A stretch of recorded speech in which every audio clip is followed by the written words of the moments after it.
Railway भर्ती परीक्षा में प्रश्न पूछा गया, कहा गया कि सुनील और कमल में से प्रत्येक ने एक साहूकार से 1 वर्ष 6 महीने के लिए 40,000 रुपये का ऋण लिया, जिसमें सुनील ने 11% वार्षिक दर से साधारण ब्याज और कमल से 10% वार्षिक दर से चक्रवृद्धि ब्याज अर्धवार्षिक चक्रवृद्धि ब्याज पर जो कि लिया जा रहा है।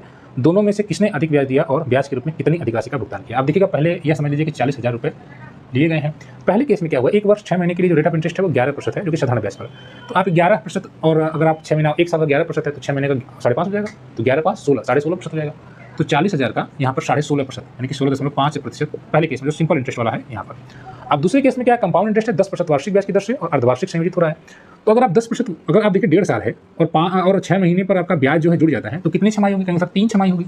और 10% वार्षिक है तो 6 महीने पर 5% होगा, तो 5% अगर 3 बार लगेगा तो कितना इफेक्टिव रेट ऑफ इंटरेस्ट बन जाएगा, ये आपको बताना है।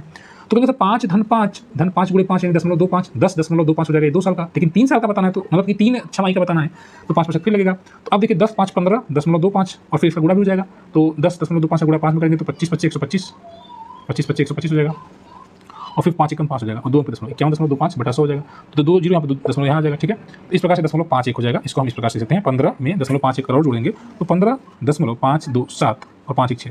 तो अब आप यहाँ पर देख रहे हैं 15.76% है और ये 16.5% है। तो रेट ऑफ इंटरेस्ट अब देखिए इनको ज़्यादा मिल रहा है, इसको कौन पहले है, सुनील को। अब सुनील को कितना ज़्यादा मिल रहा है, तो आप अंतर निकाल लीजिए। यहाँ पर 24 का अंतर, मतलब कि यहाँ 50 ये है और ये 24, तो 50 और 24 74.74 का अंतर 0.74% हो रहा है। तो बस ये कैलकुलेशन है, जो जीरो कट गया और दशमलव हटेगा, दोनों जीरो, तो 4 चौको 16, 4 7 28 29, 296 रुपये का लगभग अंतर आ रहा है, जो कि विकल्प सी लग रहा है, संभावित उत्तर है विकल्प सी। सुनील ने जो है 295 रुपये अधिक राशि का भुगतान किया। इस प्रकार से आपने देखा कि हमने सिंपल इंटरेस्ट और कंपाउंड इंटरेस्ट निकाल लिया, फिर दोनों में क्या डिफरेंस है, जो डिफरेंस जितने परसेंट का आ रहा है वही परसेंट हम निकाल दे रहे हैं, वही एक्स्ट्रा अमाउंट आपको देना पड़ रहा है। इतनी आसानी से आपने सवाल को लगा लिया।